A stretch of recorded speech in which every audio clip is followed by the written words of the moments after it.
starts in 10, 9, 8, 7, 6, 5, 4, 3, 2, 1, go.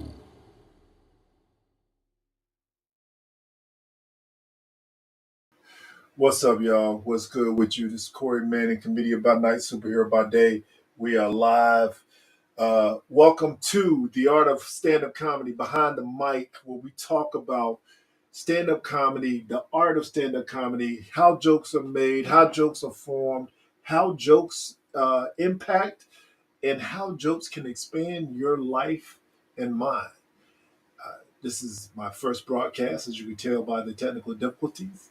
But we're going to try to make it. Oh my goodness! I don't even know if I'm. I know I'm recording, but I don't even know if I'm. So I don't even have my mic in front of me. This is how. This is how new this is to me. This is new. I hope you will enjoy. I hope you become a fellow listener, a lover of what we're doing here. We hope to make it something new and something experiential, something that you all can look forward to seeing and understanding. And we're going to get in. So I'm testing out new things. I'm testing out new techniques for doing this. I'm using a platform that I've never used before. It's called Uvmux. Uvmuz. I don't know how to pronounce it, but it's EVMUX. And this is my first time using this for a broadcast. I normally would use Zoom, but this feature or this app seems to have a lot of things available on it that I can use that I'm not able to do with Zoom. So a lot of the things that you're going to see me doing today are going to be being done for the first time. I did test it out with my oldest son last week just to see if I could make it happen. And we did get it to work, but I'm not sure, in fact, of what I'm doing, but I'm doing it. And as we continue to do this, I am going to get better. And you are going to hopefully be entertained and informed with this edutainment product that we are putting out on a regular basis. I'm committed to it. This is 2024. I'm not making a resolution. I'm making a commitment. This is my commitment that I'm going to do this on a regular basis like it's never been done before. And it hasn't been done before. It may have been done by other people, but I've never done this, what I'm doing right now. So this is something that has never been done before.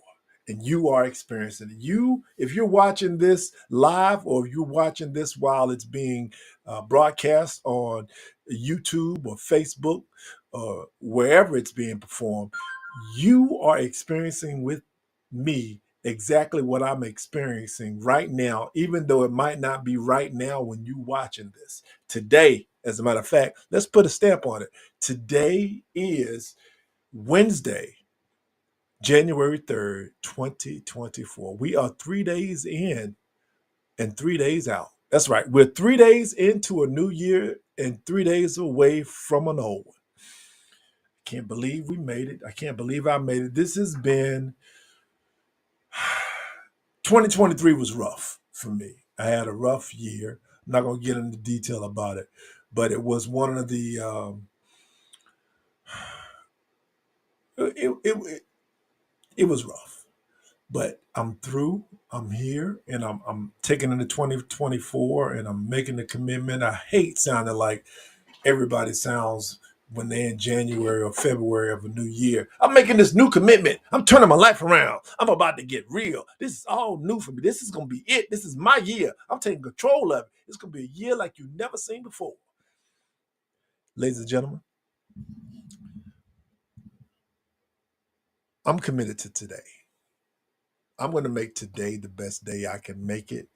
And as we continue to go along, each day is going to be a better day for me because I'm committed to a better day. There we go. Any day alive is a good day for me. But anyway, so I'm here, the Art of Comedy, behind the mic. I'm still I'm still working and tweaking how this is going to look and how it's going to work as far as what the name of this podcast is going to be, uh, what the title of the podcast is going to be, what it's going to be. But before I jump into it, I do want to share a little information, few things with you all that I don't know that I just wanted to just wanted to make you aware of. First and foremost, um, my name is Corey Mann. I'm a comedian by night, superhero by day, and my goal is to save the world. Is saving the world. My mantra is saving the world one smile at a time. That's what it's all about. That's what it's been about. That's what I've always been committed to. Even when I first, it was what's weird, what's ironic about this is that even when I decided to do this initially, as far as my mantra and stuff like that, I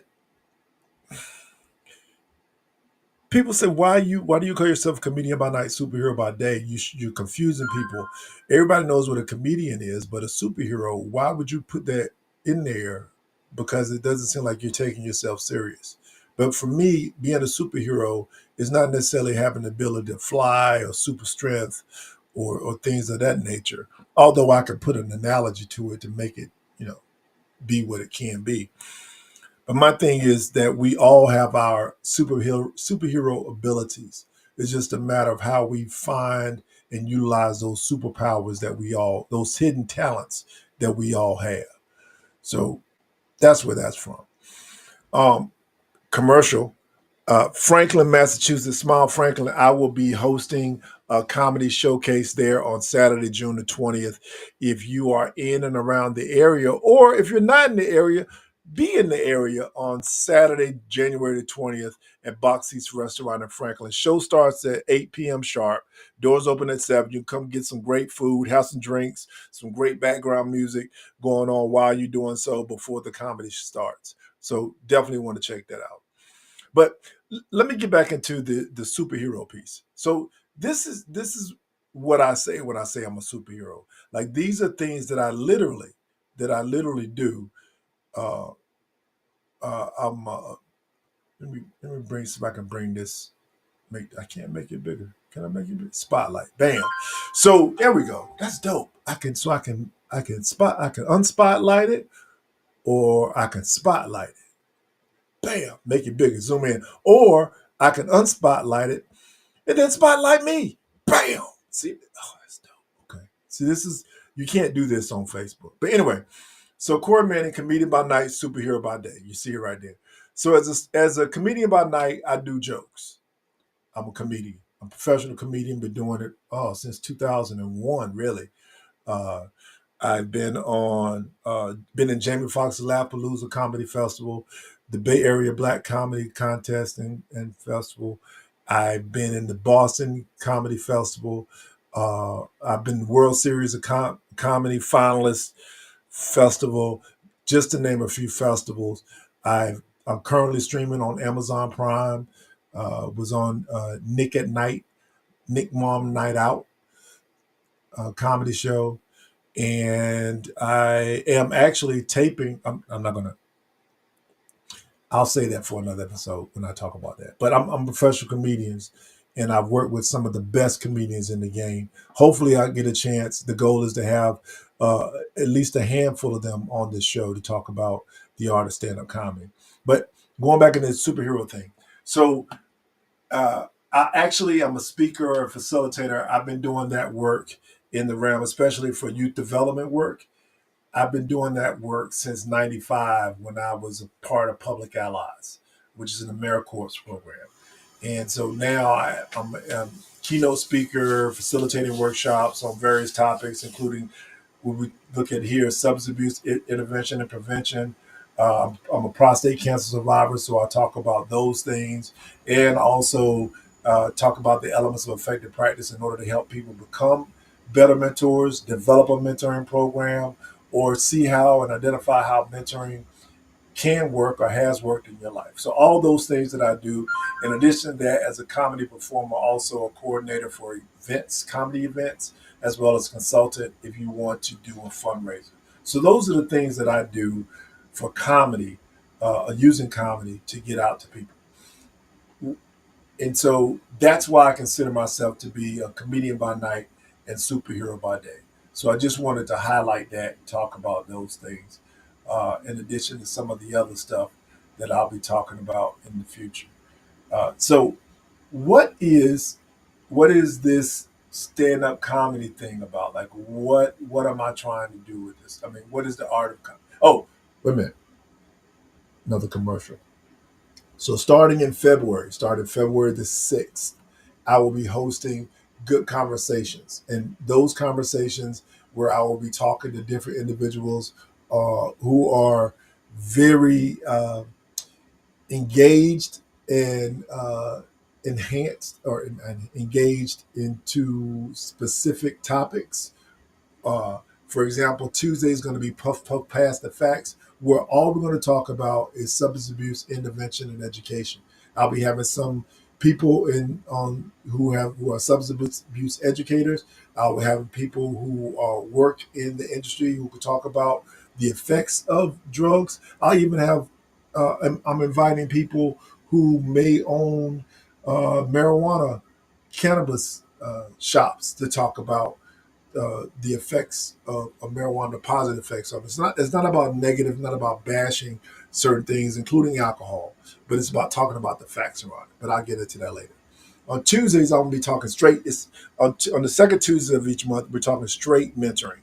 I'll have people who are very knowledgeable about what mentoring is. I'll have specific mentors who've been mentors in my life. I'll be inviting mentees, people who I've mentored. If they're still alive, because I'm not a great mentor. Just kidding. But I have those people, those individuals in, and I also will have mentors and mentees come on and talk about their relationships. On the third Tuesday, it's just life on life terms, where we're talking about different topics, either something that you may say, Corey, can you bring this information to I want to learn about or I need help with, or things that I know that are going on right now in the local and national or global communities.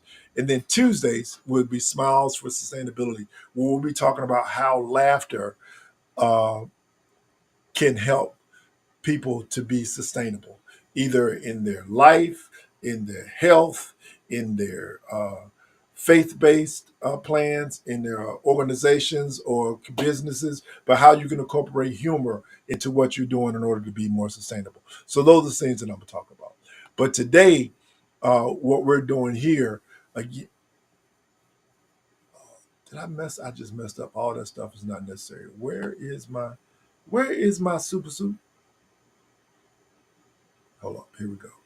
I got it. Y'all got again. This is my first time doing this, so y'all got to bear with me on this. We're gonna make this happen one day at a time, one smile at a time, one laugh at a time. Bam. Okay, there we go. That's still not it. What's going on? There we go. All right. So behind the mic, the art of stand-up comedy. In each of these episodes, we're going to be talking to experts, experienced comedians, and up and coming comedians in this industry to talk about the world of stand-up comedy. A lot of times, people don't understand, again, misperception of what comedy is about, why comedians say certain jokes. Uh, some find it offensive, some find it hilarious. Why do we laugh? All those things, but one of the things that I noticed in doing stand-up comedy is I've always been fascinated is not just with the jokes, but how people come up with those jokes. Like where do those jokes come from? You got some street jokes that's been passed on generation to generation, but many of the best jokes, they arrive from some of the most interesting places. And those are the things that we're going to be talking about. And I'm looking forward to being able to do that on this call. So if you have a joke or if something about stand-up comedy that you don't know, inbox me. Let me know what your questions are, and I'll try to address it on one of the shows. If you're a comedian and trying to, or want to be a comedian and want to learn the art of stand-up comedy, this is a good place to come to in order for us to do that. We're going to have a good time here. We're going to keep the conversations going, and who knows, you might learn something. But yeah, but that's what the art of starting stand-up comedy is about. This whole show behind the mic. This is what we're going to be talking about. This is what we're going to be doing, and I'm looking forward to uh, sharing this with you uh, on a weekly, what we plan to be a weekly basis. So uh, thank you all so much for joining you. If you have any questions right now, shoot them in. Yeah, I always love questions. That's one of the things that I do on many of my shows when I'm headlining. At the end of the show, or towards the end of the show, I'll pose this to the audience. I'll say, "Are there any questions?" And some of the most interesting questions are asked on a regular basis. I live in the New England area. Um, for those that don't know New England, that's Connecticut, Rhode Island, Massachusetts, New Haven, New Hampshire, and Maine. Or I hope I didn't miss anybody. I think that's all of them. Those are the states that encompass New England. And as you probably guess, it's predominantly white. So a lot of the questions pertain to, well, no, that's not true. I was going to say that a lot of questions pertain to the black experience, or question about the black experience, but it doesn't, which is interesting. Now that I think about it, like you would think that me being in a predominantly white room, being that usually I'm not at all surprised when I'm the only person of color in the room, or I perceive to be the only person of color in the room. But those types of questions don't generally come up. Usually it's like, how long have you been doing stand-up comedy, or something to that nature, or they have a question about something that I mentioned early in my performance, like my family, my wife, my kids, or things of that nature, if those things that I said are true. And what's crazy, 75% of the things that I say on stage are true. The 20 of the 25% are either tweaked or expanded on, or what do you call it when you stretch? I stress the truth on it. That's what it is. I stress the truth. Or it's total fabrication to enhance the truth that I'm telling. Because it's not a seminar, it's a comedy show. But I would say 2 to 3 years, maybe not that, maybe not, at least 2 years into doing stand up, I started leaning more on truths than telling fabricated jokes or just making up stuff. Like I used to do this joke. One of the first jokes I did was like, "What if the president was black?" And not black, but what if the president was Chris Rock? This was in like 2001. This is actually one of the first jokes that I did at the Black Comedy Explosion in Faneuil Hall. Uh, and I did an imitation of Chris Rock being black president.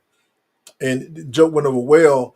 I don't know if it was because of the impression or the strength of the actual joke that I told, but it went over well. And I started leaning on doing those things because it's easier to tell made up stuff. But when you have to do the truth, it's hard at first because it's being comfortable with sharing your truth. Then it gets hard to, what's the word I'm looking for? It's hard to have judgment on what you should tell that's your truth versus what you shouldn't tell, especially when it involves family or friends. You don't want to put folks' information out in the streets, even if you're comfortable with it. You don't want people casting judgments on others based on what you say on stage. I don't want people casting judgment on others based on what I say on stage. So that's one of the things that I had to and still learn how to balance. But what I found when I started doing that is those those other jokes, I just, even though they were funny, like some of my best stuff, I let go, but it wasn't my truth. And so I I got bored with it. It wasn't. It, it's like an artist. If you go do a paint, sip and paint or whatever you want to call it, and you're painting by the numbers, like that's easy. It's easy to paint by the numbers. Like if all the ones are supposed to be blue, all the threes are supposed to be orange, and you paint those things in, then you're able to find and make that picture because it's mapped out. There's a template for you. But when you're just painting based on your stroke, based on whatever image that you're viewing or that you picture in your mind, and you're just using that, and whatever you develop comes out into this majestic piece, this majestic form of art, then man, like that's that's beautiful to me. And it's not just the piece that you create, it's the process that you go through to make that piece. So each brush, each dip into the color, each step back to view what you're conceiving, and then stepping back in, like that's that's art, man. And that's why I consider comedy. That's why I consider comedy to be such a strong art form, um, and that's why I cherish it so much. And that's why I'm doing the show, because I want to talk to people about the art of comedy, because I think it's something that needs to be discussed. Uh, and even if it doesn't need to be discussed, or you might not feel it needs to be discussed, I want to discuss it.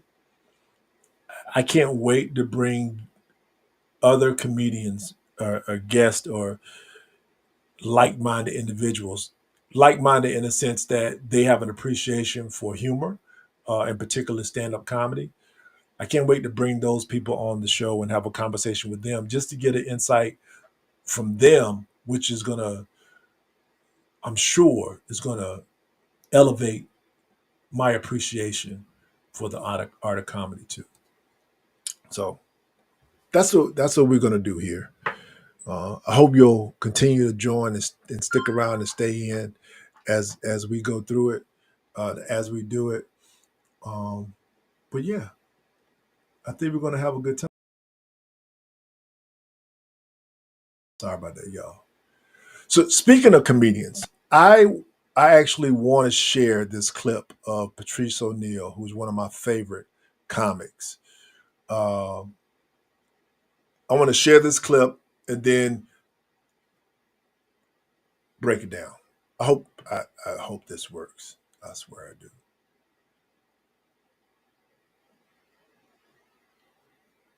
How do I press play on this thing? Oh my god, this is crazy.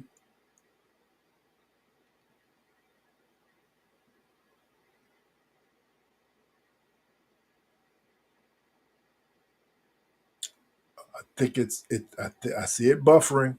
Let's hope it comes in. Come on. Else I'm gonna do it the old fashioned way, like on Zoom. Oh, here we go. Boom.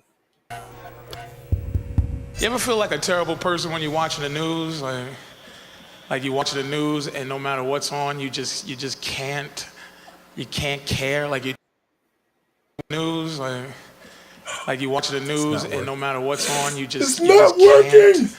you can't care. Like you try to, but it just 30,000 Chinese people died in an earthquake, and you're like, oh my God.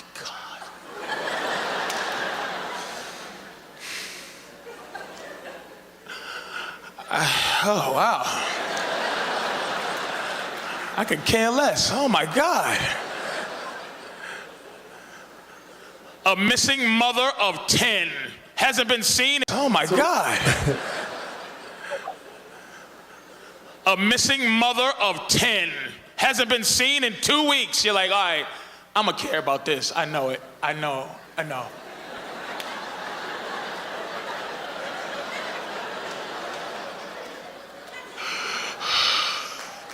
Oh wow. I don't give a damn.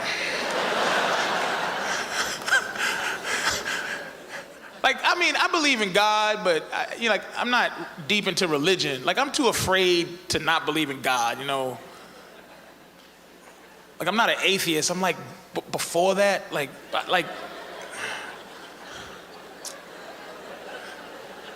I believe in God when I'm on planes. Like, I really believe in God.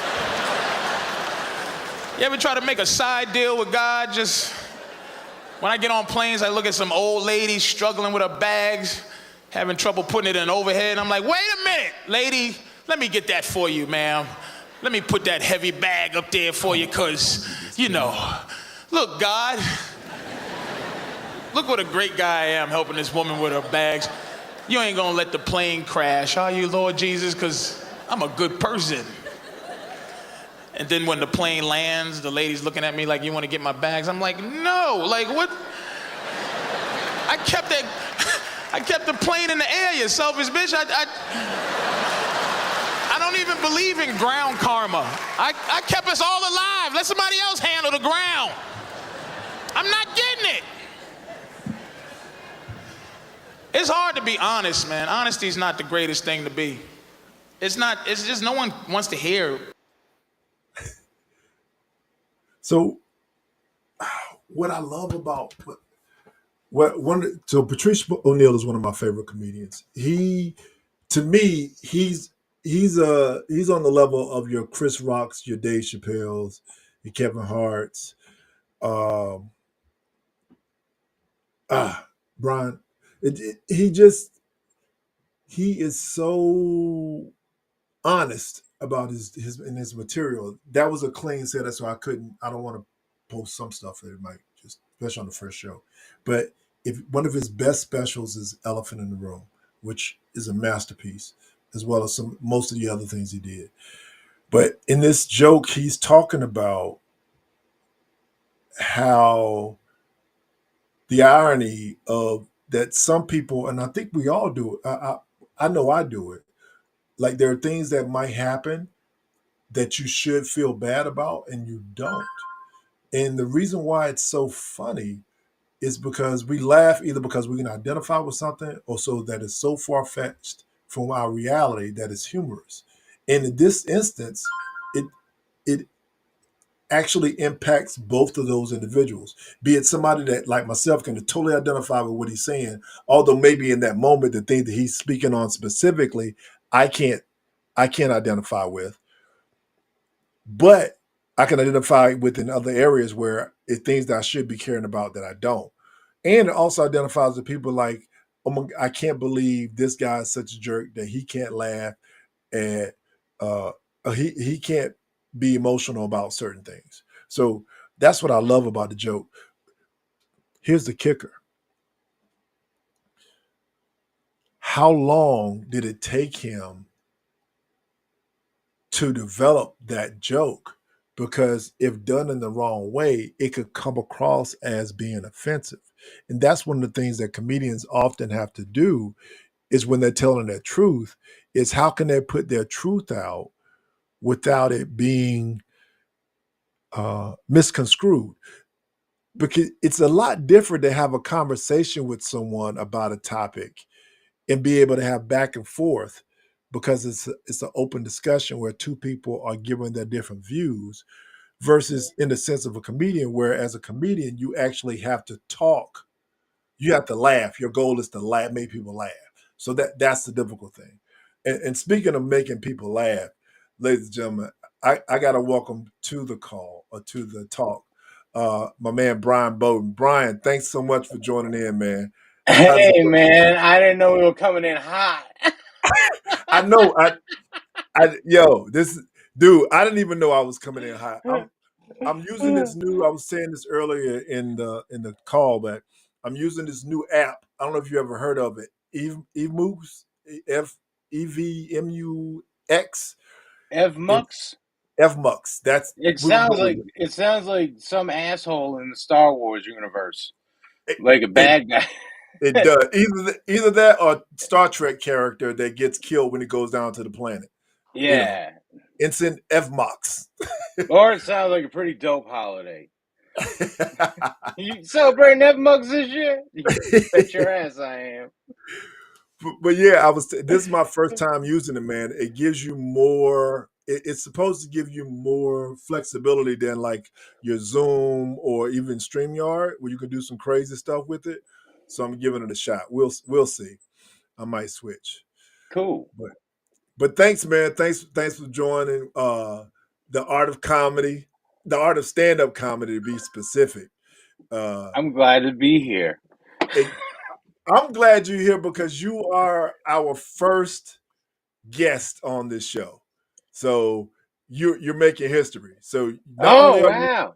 you are the first guest, but you also are probably the first viewer too. Nice. That's good. That's good. You got to start somewhere, you know? Exactly. I'm not going to get into the whole spiel about it being a new year, new commitments. I'm not. I'm committed to doing this. I'm committed to today, and I'm committed to doing this show, and I'm committed to having a conversation with my good friend Brian Bowden. And what I like about, so let me just give you an insight, and I kind of talked about this in us talking about you coming on the call, but what I want to do with this is give a behind the scenes or behind the mic look for people when it comes to stand-up comedy. All right. Peek behind the curtain, as they Yes, call it. yes, and All what right. some of the things that we're talking about here, various topics as it relates to comedy, because as a comedian, we start in one place, end up on a totally different block. Mm-hmm. But it's one of the things I was just talking about. I was looking at a Patrice O'Neill video, and just the difficulty it is when you start doing honest comedy. What I mean by honest comedy, you had those jokes that are passed down, or you had those observational jokes that people do. But when you start telling your truth, it's so hard to bring that to the stage without it being with the potential of it being misunderstood or misconstrued because Yes. you're working on it. Have you ever ran into that problem within your material or seen someone do it? Yeah. I got a whole piece about being addicted to cocaine and Hmm. how great cocaine is as a drug. And and then I get into how I was diagnosed with ADHD, and now the doctor gives me Adderall. But taking the crowd through that journey of where it was like, oh yeah, no, I'm a pothead. That's all fun. When I'm a pothead on stage, it's fun. I'm a goofy pothead. And then when you make that turn to be like, no, I was addicted to some serious stuff, and here it is, and here's some funny things about it. Sometimes people don't know how to react. So working on that joke, it's really not working on the joke when you're doing that. You're working on how to deliver it and not turn the crowd against you, or make the crowd not against you, but make them shut down, because you don't want them to shut down. Why do you think they shut down, or why do you think they did have they? Can you give an example of when they shut down and how you work through it? Um, for instance, if it's a touchy crowd, right, and they're not on board with everything you're saying, and then you go into something deep like drug addiction, which affects a lot of people. So there might be people in the room struggling at that moment. There might be people in the room with family members struggling at that moment, and here you are There might be making some light people of in that there. on your end.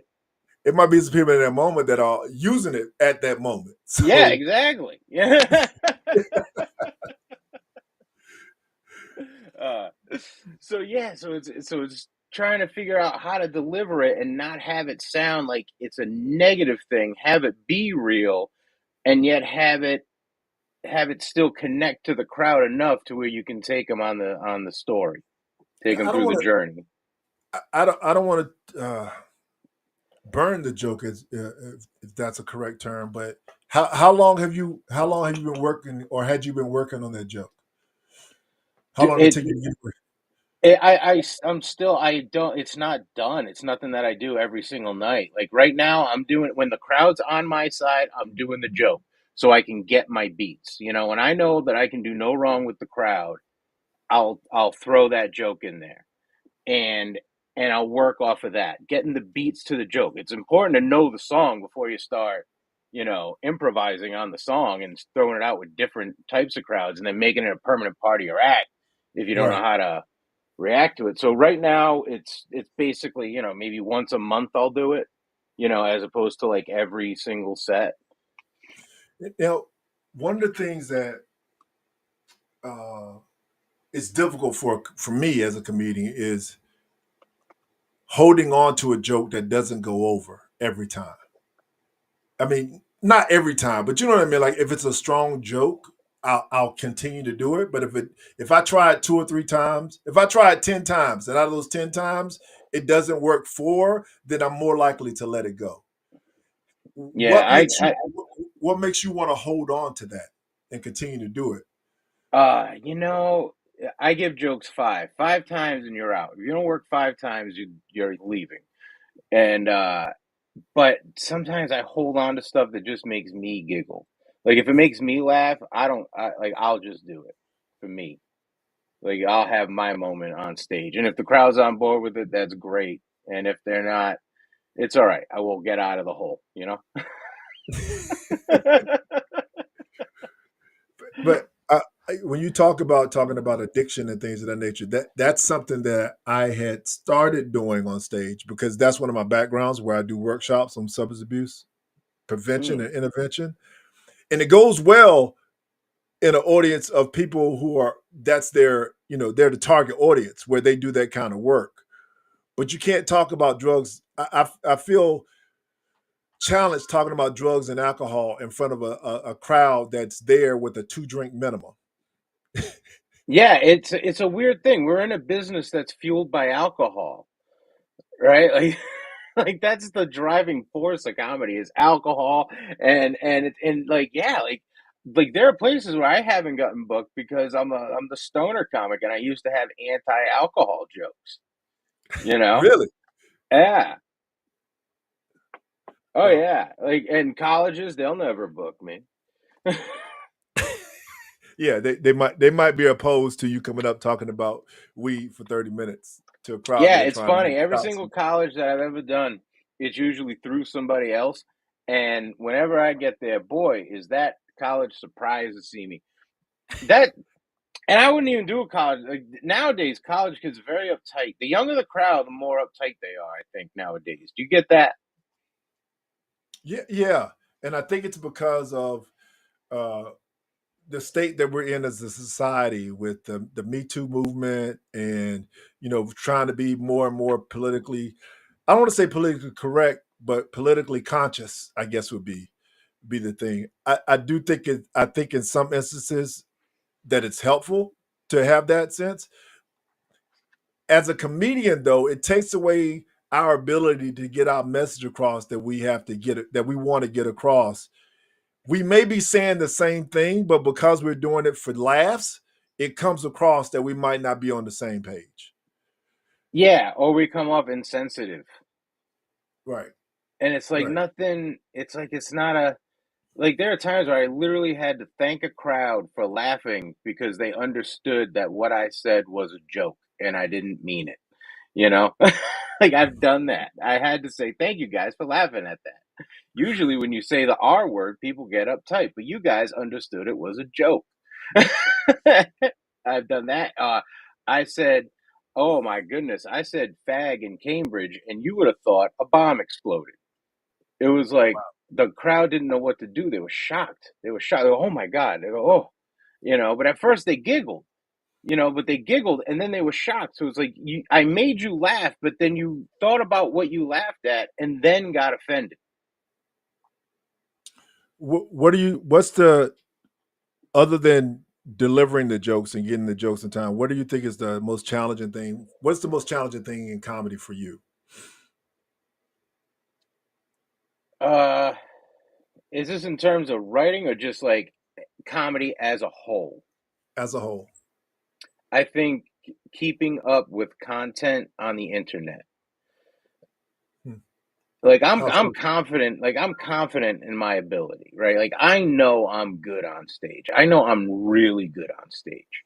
Mhm. And nowadays it's like that will take a side that doesn't matter because if what I'm doing on stage isn't on the internet and people aren't seeing it, that ultimately hurts me because now you have other comedians that are doing that might not be as good, but now they're going to get that bump up just because they got views on the internet. They can bring in that crowd. They're getting national exposure. And that's something that I lack in. Like, I lack in that technical ability to edit a clip, put up a clip. I don't even have the mental capacity to edit a clip and put up a clip. Like, that's Facts. work for me, Put me on a stage. I'll do the job, you know? And I think that's because the ilk most of us as comedians were brought up in, especially the ones that started, I would say before 2010. If you started before 2010, our focus is getting on stage, Hmm. not this, not doing podcast and all the other stuff. It was something that I was interested in doing, but I never wanted to focus on that because I wanted to get funnier. Um, but now it's like you're right. You have to have those things in order to get booked. Like I know comedy clubs that go to your page or your Instagram or TikTok page to see how many viewers you have before they even consider booking you as a host, or Oh yeah. much less a headliner. Oh yeah. Yeah, and so that to me is the challenging thing, is keeping up with the internet and keeping up with the times, And I like, yeah, we started. When did you start? When did I you start started in like coming? '01, '02. Yeah, so we literally started right around the same time, because I started in '99 and then took 3 years off in 2003. Okay. So it's like we used to burn VHSs and mail them, like and then DVDs, right? We had to make DVDs, and now it's like anybody with a camera can put out a special. They call it a special. The word special in comedy has been so devalued that it means nothing now. It means nothing. Usually, a special meant a network is going to produce your show. That's They're that going to have a set. They're going to have a crowd. They're going to have cameras. They're going to invest in you. Now, anybody can have a special. a special then meant HBO. It was an Yeah. HBO special. It wasn't Comedy Central was still coming up, but that was like that was a credit. That was more of a credit than it was a special. But if you had an HBO special, you you were a headliner above and beyond. Hmm. Now, if you have over 100,000 TikTok followers, that's the equivalent to an HBO special, basically. Yeah. Yeah. Think about it like this.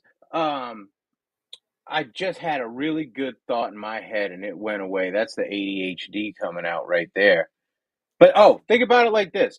I found it. When we started out, if you had a late night set, you you were gonna travel and be a comedian, right? Yes. If you were on Conan, if you were on the Tonight Show, you were on the Letterman Show, that was it. You're gonna start doing club dates around the country. Now, how many people do we personally know that have been on those shows where it's like you got a good clip to send people? Like that is gone. That whole idea of like you made it is gone. Like, if you made a certain thing, you made it. If you're on the Tonight Show, you made it. Now it's like, if you're on the Tonight Show, you're on the Tonight Show. That's great. That's good. Now you got a great clip. I was listening to, first of all, uh ADD moment for me that I just grabbed back on. I have a box of the mini cassette, the micro cassettes. I have a box Yeah. of tapes in the garage right now that I'm trying to figure out how I can make digital, because I have some of the comedians that we started out with on those tapes at showcases that we did. So that's one thing. The other is I was listening to a Kevin Hart interview, and he was talking about, the question was asked of him, what would he tell his younger self, who's starting out in comedy? And he was like, don't over expect moments. So like those Comedy Central or late night TV show moments, they don't. they may not mean, they may not lead to anything. Mm-hmm. And I just knew when I did the Boston Comedy Festival, like that was gonna be it. When I got when I did Nick Mom on Nickelodeon, I was like, oh my God, I'm gonna be on Nickelodeon now. Nothing.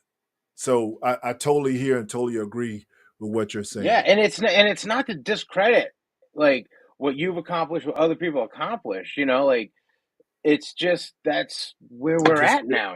It's like yeah. you bust your ass to get that, you get that, and it's like, all right, now we're gonna bring in a TikTok guy that does funny voices. You know? So let me ask you this then. What do you? I think one of the things that we need to, and when I say we comedians, we need to be more definitive of is what is our definition of I've made it.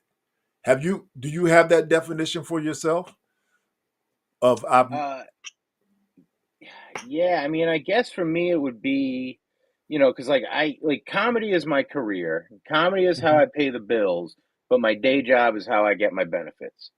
So to me, making it would be to be so like to have comedy be so self sufficient that I can cover all that shit, not need a day job, and be able to focus on the comedy and just have that career, that touring career. You know, Ladies and gentlemen, you just heard every comedian's every dream comedian's dream.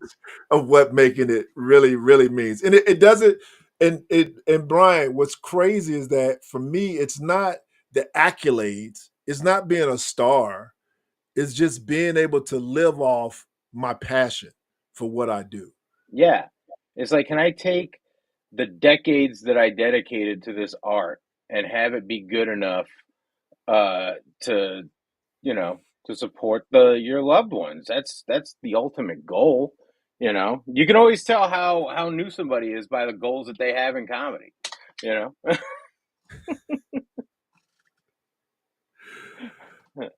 Have you ever thought about, or have you ever made the move to another city, the bigger city like your New York or your LA? I thought considered that in order to yeah. achieve The those time things. the time that I was gonna move was right about the time I had my son. So when I had him, it was like, no, I'm just gonna stay home and be a dad,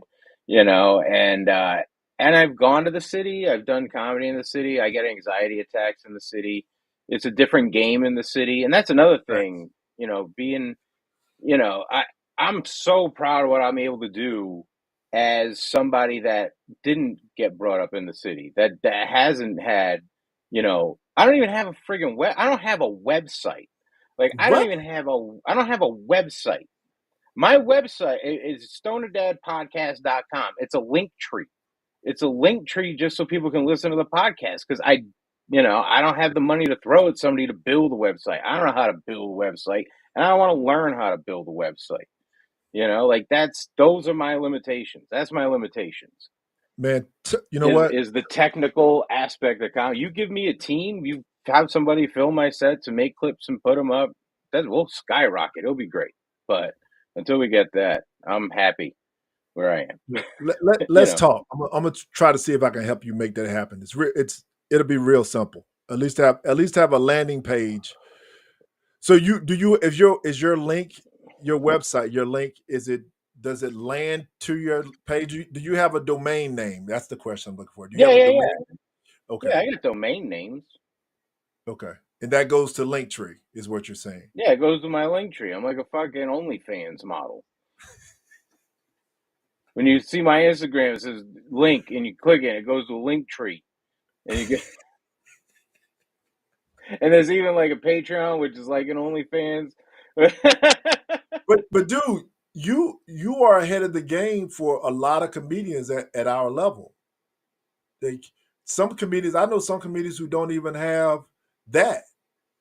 They don't have business card. You have those your stickers, your marketing stickers and things Yeah, like like that that's you the bring thing. around My the club. audience is like this underground grassroots, like the people that love me, and they know about me, and like that's the thing. Like I love being the guy that you don't go to the comedy show to see, but love seeing at the comedy show. You know, like I'm the guy you saw at the show you went to. Right. You know, and then you follow me, which is Who's great that? because it's a real loyal fan base. Who's that guy that opened for? He was hilarious. Or oh Yeah, my who's God, that the guy stoner hosted dad the show. guy? Who's the Yeah. stoner? He was a dad. Those are the best feelings. There's nothing better than getting accolades when you're at a show, especially when you open for a major headliner, and people are coming up to you saying how good you were, how much work you put in. That's a Mm. great feeling. Yeah, would you guys always travel together? Right? Yeah, We can go through a whole list of opener questions, yeah. opener comments. You should See, have been the last one. see. Now you're leaning towards another topic in stand-up comedy is why did you get fired from the tour? Because I've I had made fun of the Blue Man Group at Tommy's Lounge. That's why I got fired. Because nobody uh, told me you're not supposed to say anything to the Blue Man Group. And when you're high on stage and the Blue Man Group goes walking by, it really fucks with you. especially when everybody's looking at the Blue Man Group. Like Yeah. it's not like they don't see him, or when the Blue Man Group comes out and stares at you while you're on stage. Yeah, man. Like they're just walking by and they're looking at me and I'm looking at them and and it was silent. And I just went, hey, the Blue Man Group just walked by, right? And everybody just started laughing. And then one of the comedians was like, you're not supposed to talk about it. I'm like, I'm not supposed to talk about the Blue Man Group just trouncing through the middle of my goddamn set. That I'm not supposed to say anything about that. I was Like trying the to only make thing sure I was that would have made it worse if they had the boom boom boom boom boom boom boom boom boom boom. I'm just trying to make sure I didn't have an aneurysm and was seeing things. Like I'm just checking. I want to make sure y'all saw it so I can say, okay, I'm okay. Yeah, and you can't fire me because you're not paying me. Oh, I've been there before. So, dude, where can people find you? What you got coming up? Where you're at next? All that good You can stuff. go to stonerdadpodcast.com and that'll bring you to my link tree. All available Brian Bowden links are, and you can follow the Stoner Dad podcast. Let me see if I can make this happen. I don't know if this is going to work, but we're going to see. Let's see This what is happens. it. This is it. Let me see what we got. What? This is where you're going to accidentally delete your Emux account. Oh, look at that. No, it's Stoner Dad podcast. Damn it. StonerDadPodcast.com. Let me see if I update. Bam. There we go. It's just Stoner Dad podcast. It's not Stoner Dad Comedy Podcast. Stoner Dad Podcast. Okay. Yeah. Not It's comedy. gonna pop It's up. podcast. Brian Bowden Stoner Dad Podcast Experience.com. Let's see if we get it this time. Let me see if we get it this time. Bam. There it is. Perfect. Third time's a charm, baby. It's a new app. You're doing great. You're doing good Thanks, things. man. Thanks, Look at man. us. See, Look at the two old dogs trying to maneuver their way through comedy. This is but it. this is why I told you. Yeah, this is it. This is it. This is our TV show right here. This is my TV show right here. This is it. I am Arsenio Hall of the 2020s. Yeah, man. Those people over there, people that have a TikTok following and get booked by clubs.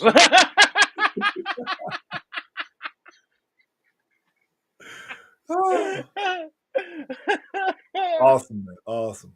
Are you up this weekend? This weekend I'm doing the Portsmouth VFW, which it's a VFW show, so it shows you where I'm going in my career. Yeah, Yep. we're just talking about it's tough to get booked. I'm at the Portsmouth VFW. You know what? I'm at the Funny Bone in St. Louis, January 24th to the 28th, too. Oh, all right, man. Thank you so much for joining the show today, man. Thanks for having me, Corey. It was good talking to you. You too, man. We got to hang out, and let's talk again. I want to talk to you about hopefully being able to help you with an official website that Thank you. We're that getting there. I can help put it together for you. So I don't mind. We're Thank friends. you, man. That would be dope. I'm actually going to be in Rhode Island with you. I don't know if I'm going to be with you, but I'm doing the connection on what is that 14th or something like that. Yeah, that ain't with me. That's not with you. I just book it. I don't do it. Which I'm gonna have you back on the show to talk about that side, the business side of it, because Oh yeah, dude. We'll break all that down. The business side from the bottom up to fucking local shit. Yeah. How locals make it. yeah, and that's something that especially I think this podcast is for comedians as well as for the lay, but I think it's good, especially for those that are new and coming up, even for the veterans to know to get some insight on the business side of it as far as the booker's perspective, especially coming from a comedian that understands the angst of comedians with bookers, but being a booker, we understand like this is why it's that way. Yeah, like it's really funny because like bookers have a bad reputation, and some of them deservingly so. Correct. But it's like I'm in a position where it's like I look at comedians and I'll be like, come on, that's kind of bullshit what you're asking for. And I'll look at the club and I'll be like, that's kind of bullshit what you're asking for too. And Right. and between that, we were able to find a real good middle ground at the Comedy Connection, and it's turned into a place where people can bloom like fucking comedic flowers that they are. That's beautiful. I love how Thank you you. said, yeah, that was very weed-esque, what you just said. Brian, man, thank you so much, man, for hanging out, man, and making this happen. Thank Uh, you. always good to talk to you. It was great to have you on the show. Thank you, Corey. Have a good one, buddy. All right, you too, man.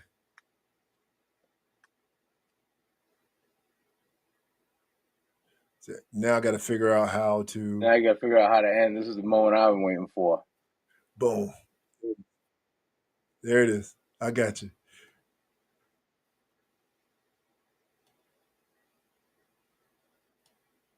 Ladies and gentlemen, you have been entertained as